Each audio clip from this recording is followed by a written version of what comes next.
Hey everyone, welcome. These are the week 4 office hour videos. As you see, we're not in our Cambridge studio this week. We're actually in Berlin. We're here for the launch of our second Global Wellbeing Lab that we do in partnership with GIZ Germany and the G&H Center Bhutan. So we'll be kicking that off this week. There's more you can read about it on the Presencing website, and we'll talk more about it.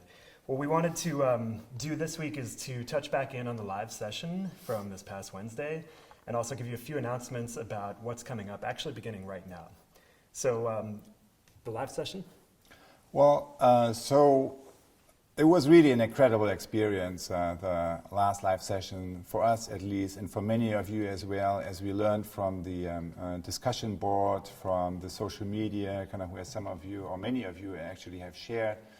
I don't know whether you saw that dedicated space in the discussion board and also in the hub section, some great first-person accounts there about that experience, how our different ways, how we experienced our connections as a global field. And many of you have been asking, that was a very profound experience for me, but how can I continue? How can I sustain that level of connection that I felt both globally, but also with myself and with the planet? And so here are 3 things you can do, or 4 things actually you can do, or you might choose from, that we found are really helpful leverage points. The first one is create a moment of stillness in your daily life. Most of us do that in the morning. You can also do it in the morning and in the evening. So 10, 20 minutes or something where you create an intentional space of stillness in which you focus on that, what's most essential for you, and let go of everything else. So whatever practice works for you, you need to find out yourself, and many of you already have experiences with that. That's the first one. The second one is to find one other person or a small circle of friends with whom you continue this conversation, kind of this to share the space that you experience during the practice. For some of us, that's the coaching circle. With others of us, it's a person maybe from the hub that you're participating in the U.Lab in, or it could be also a person outside of the U.Lab. So find at least one person with whom you have a deep listening-based dialogue that continues this process. The third leverage point is do what you love and love what you do. And what that really is to find a very small thing that is really connected with your heart, with the passion of your heart, and that kind of, in the form of a mini prototype, you try to explore by doing. So that leads into the prototyping space that Adam will talk more about in a moment. And the last one that we just came up with over lunch today when talking with our friend Marcelo from Brazil, is that we could, if you want, continue kind of a global moment of stillness. Many of you described how the global community coming together in the same moment is a gateway for each of us to connect to our deeper sources of being. So here's the suggestion. So next Wednesday, that is exactly 1 week after the last live session that we had, at exactly the same hour, which is, in our case, 9 o'clock Eastern, we come together as a global community, each of us who can do it, for 5 minutes and reconnect in a 5-minute individual mindfulness moment, reconnect with the experience that we had during the live session, and try to, as a global community, to re-enter that space and to nurture that space and to take it forward. And then after that, if you want, you can share what you experienced in the discussion board, kind of where we have kind of the dedicated space for that, or just kind of go on really with your daily business. So let's explore that as a 4th leverage point.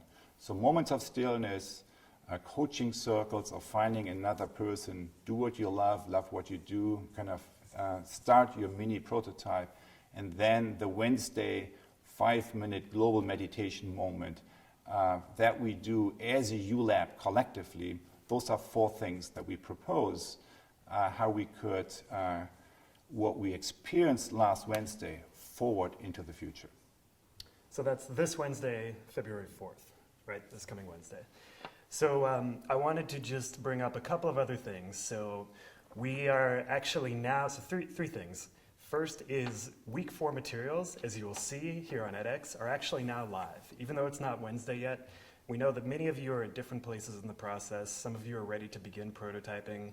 Some of you maybe are still in week 2, and that's okay. But we wanted to make week 4 available for you early in case you want to continue on and move your insights into action.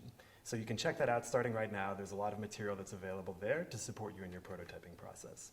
So that's on edX.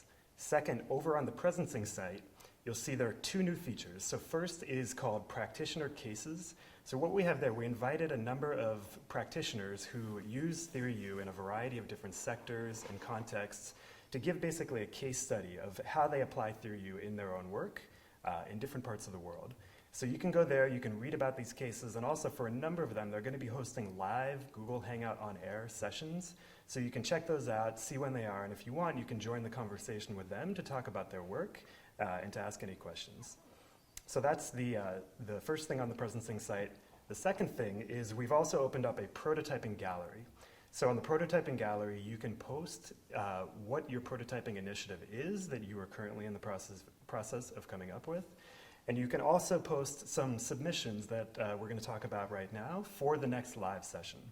So why don't we talk about that? So for the next live session, we would like to ask you, as we said last time, we want to really turn the camera around and we want you to share what has been emerging kind of from your journey so far, from across hubs, across coaching circles, and across individual journeys.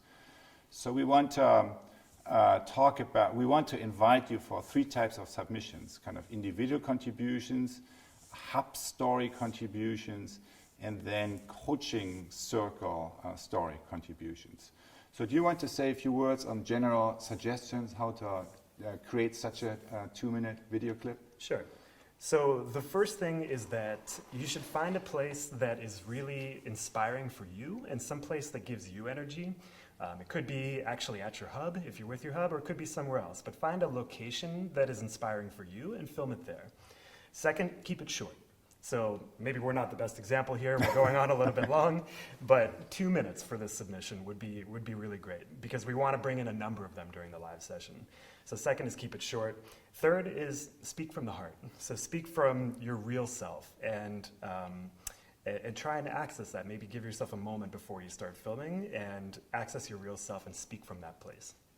So now on the first type of contribution, your individual story. So here are 3 kind of maybe framing questions that you can have in mind. Obviously, you can do it in any format you want. So these are just suggestions, something you want to keep in mind. Number 1, what was your intention when you started into your U.Lab journey? Number 2, what was most meaningful in the journey so far? What really connected with your heart and so forth? Number 3, what did you learn about yourself? So that's kind of the turning around the camera part of the story. And then lastly, what actions did you take? Kind of what kind of prototype is emerging for you and what is it that you want to carry forward? So those are like 3 framing questions to have in mind for your individual contribution. You could also choose to send in a video that shows you and your hub members together. So in that case, the questions would be, what does being part of a hub mean to you? Second question would be, what have you learned in self-organizing a hub? It's one of the most interesting things that from where we sit has been happening in the U.Lab is so much of what you've done without any guidance or support. So what have you learned from that self-organization process? Third, what have you co-created together so far? And fourth, what would help you continue the process locally and globally in the months ahead? And lastly, in terms of the coaching circle contribution, it's basically the same thing. As you notice, kind of each time we really talk around the story. A story has a beginning, a middle, and end. So in the coaching circle, the story is around, so how did we know each other or not when we started this process, and then what was most meaningful, what connected most kind of throughout the process, and then maybe in the end talking a little bit what it is that emerged for you and how you want to take it forward, or what difference it could make for your journey forward. So those are kind of a few suggestions for the three types of contributions. But again, so it's really up to you, kind of use your creativity, come up with something that really best conveys the message that you want to share with our global community. And that's it for today. We look forward to seeing you again with our Moment of Mindfulness, Wednesday, 9 o'clock, the same time that we have our live sessions. And we look forward to explore that space together with you.